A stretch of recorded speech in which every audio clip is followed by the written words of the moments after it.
Қайрат күшейіп алған сияқты. Соңғы 2 матч 3-1, 5-0 және 8 гол. Ордабасы өткен жолғы Қайрат емес бұл. Ойынның 35-ші минуты гол дубль жасап.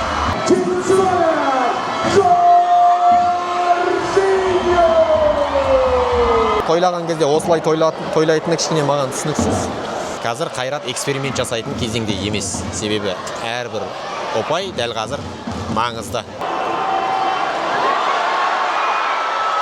Ой, гол. 5-ші гол. Қайраттың нәтижелері әдемі сәтті пайдаланып жатыр. Аргентина, Ямайка 5-0 деген өлеңді қосып жатыр.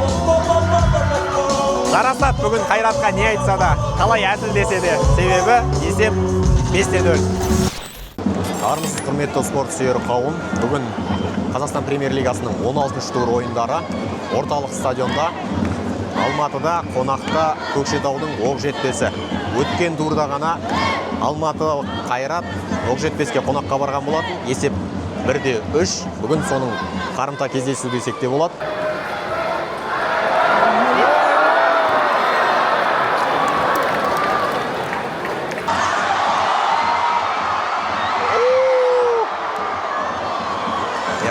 Бұл ойында әрине фаворит алаң иелері, десе де Оқжетпес лайықты қарсылық көрсететініне сенімдімін. Себебі өткен жылға статистика қарайтын болсақ, өткен жылы Премьер-лигада 1-1 жеңістен алған екен екі команда.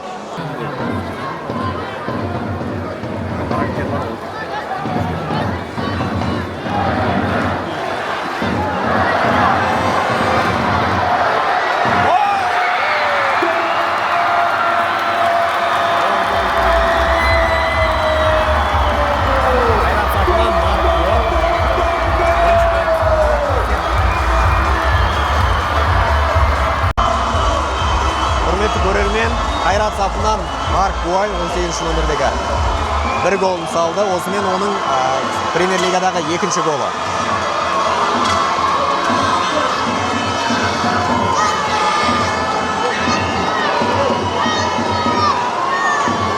Қайраттың кішкентай жанкүйерлері керемет қолдау көрсетіп жатыр.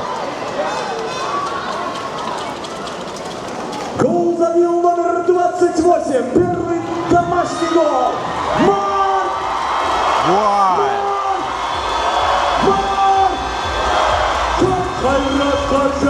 Қайраттың жаңа трансфері өте жақсы жасалды деп айтуға болады. Себебі Марк Буай келгелі Қайраттың шабуылына бір жаңа дем бергендей болып, міне бүгін өзінің 2-ші голын салып жатыр.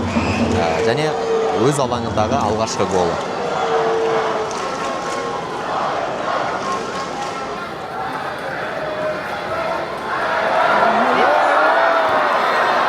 Ойынның 33-ші минутында Жоржина өте керемет мүмкіндік болды, бірақ жүзеге асыра алмады. Оның және бұл 100%-лық 2-ші мүмкіншілігі.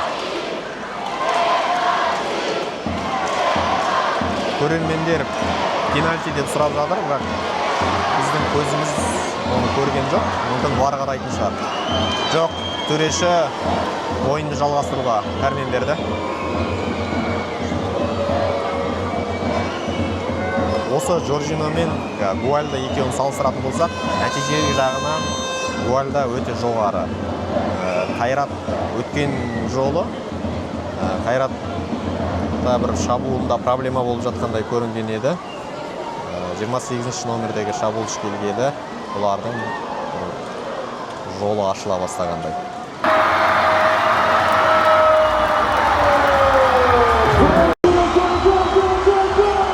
Ойынның 35-ші минуты Буай дубль жасап, Марк Буай. Керемет.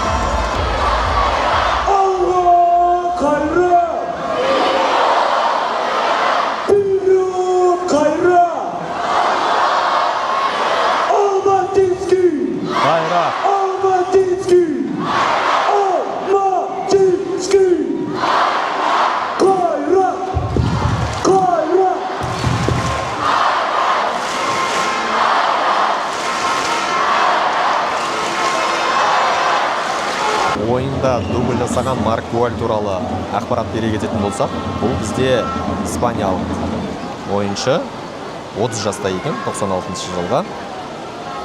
Жастар Бадалона жастар клубында, одан кейін Барселонада, Испанольда ойнаған екен. Клубтық карьерасы Испаноль, Севильяда, Севилья Атлетика, Реал Сарагаса, Жиронада ойнаған, Реал Мадрид Кастильяда ойнапты.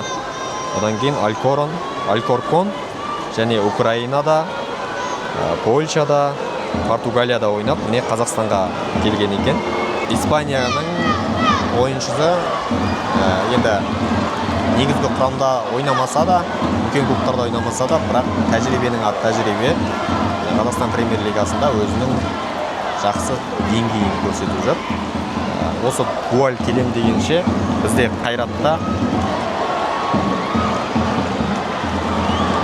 Анарбек қайтарда, сөзін жалғастыра беретін болсақ, Қайратта тең ойындар көбейіп кеткен. Тіпті гол сала алмай жүрді, асып кетсе 1 гол, 2 гол, тек Астанаға ғана 4 гол салған. Содан бері 1-2 гол ғана салып жүр. Не Гуаль келгелі, не екінші ойын қатарынан бізде 3-1, 2-0 деген нәтиже. Және бұл әлі бірінші тайм, екінші таймда бұл есеп ұлғаюы мүмкін. Қайрат 3-ші голын салды. Бірінші таймдағы 3-ші голы. Қателеспесем, голды салған Жоржино болу керек. 7-ші номердегі.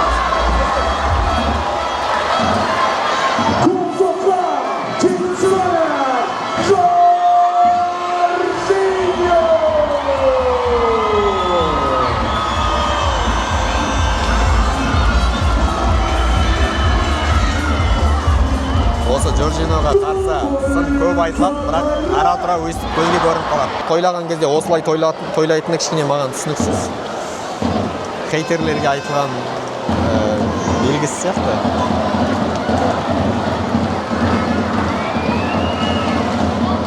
Екінші тайм аяқталды, есеп 3-0, Қайрат айқын басымдықты алды. Енді екінші таймда тағы да гол көретін сияқты.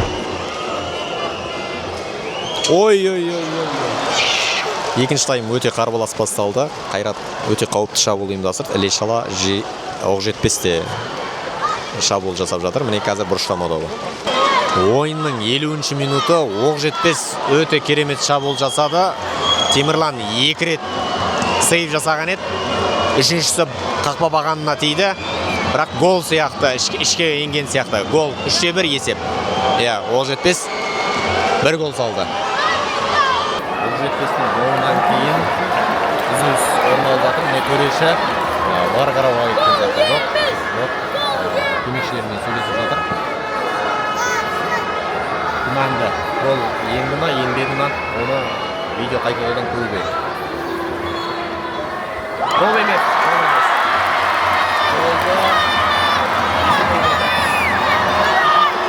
Есеп өзгеріссіз 3-0.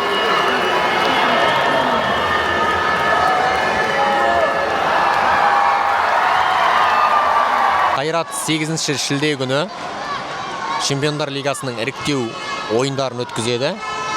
Алматыға Черногорияның чемпиондары Сутеска командасы келеді. Қазір Сутесканың статистикасын қарап отырмын. Соңғы 4 жолдастық кездесуінде жеңілген екен. 3 жолдастық кездесуінде жеңілген екен. Бірақ Черногорияның бірінші лигасында соңғы 10 жылда 4 рет чемпион болыпты. Осал команда осал қарсылас болмайтын сияқты, бірақ Қайратта дәл қазір бабында тұр, өйткені маусымның ортасына таяп қалды. Ал Черногорияда әлі ойын практикасы аз. Сондықтан бұл Қайраттың Қазақстан клубтарының плюсы.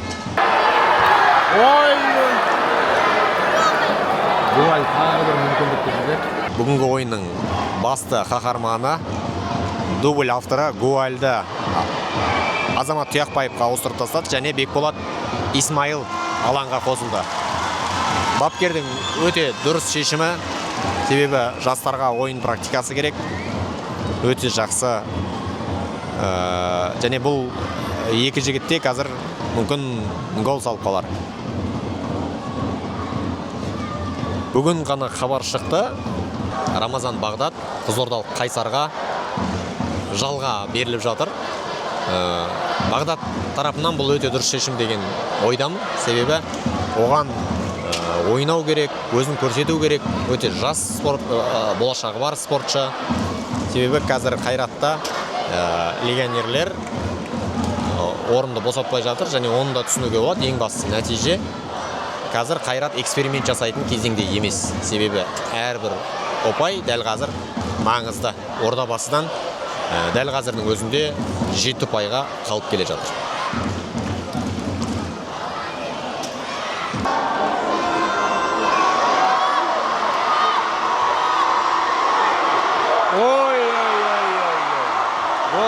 Гол. Төртінші гол.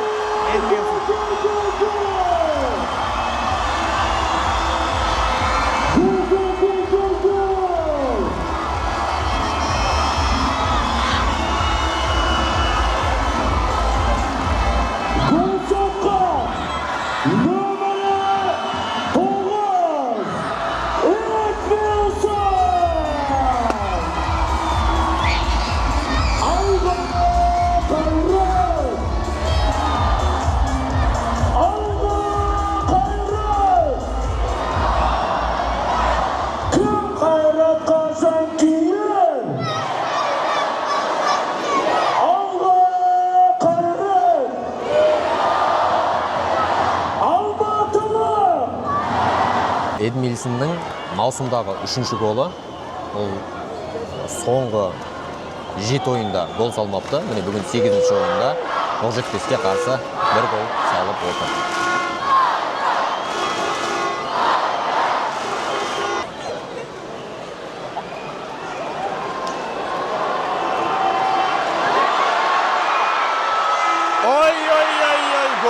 Гол. 5-ші гол.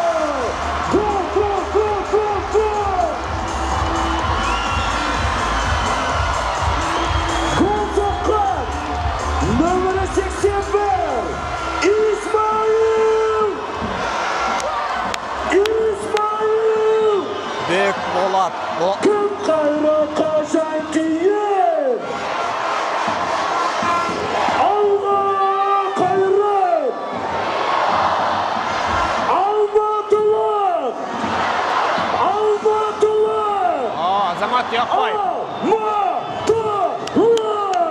Керемет 5-ші голды салған Қайраттың жас мергені Азамат Тұяқбаев. Өте аз уақыт берді, 25 минут қана уақыт, сол сәтте 1 гол салды. Өте керемет нәтижесі, және осыған дейін де ол ассист жасаған еді.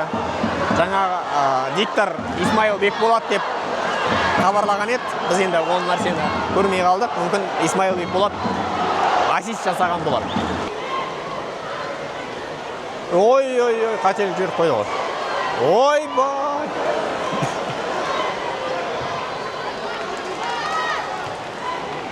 Соңғы минуттар Оқжетпес шабуылдап жатыр. 1 гол сала алмай екен. Жұбаныш голы.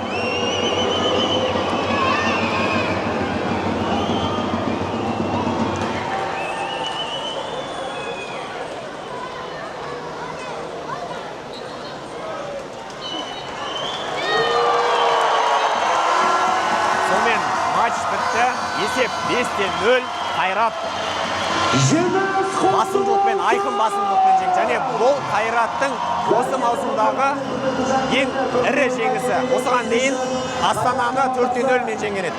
Алғысын білдіреді. Қайрат күшейіп алған сияқты. Соңғы 2 матч 3-1, 5-0 және 8 гол. Келесі енді Европа 2 ойын өткізеді. Одан кейін Іле-шала Атыраумен және Ордабасымен ойнайды. Ордабасы өткен жолғы Қайрат емес бұл. Меніңше қызықты дерби. Ордабасы күтеміз.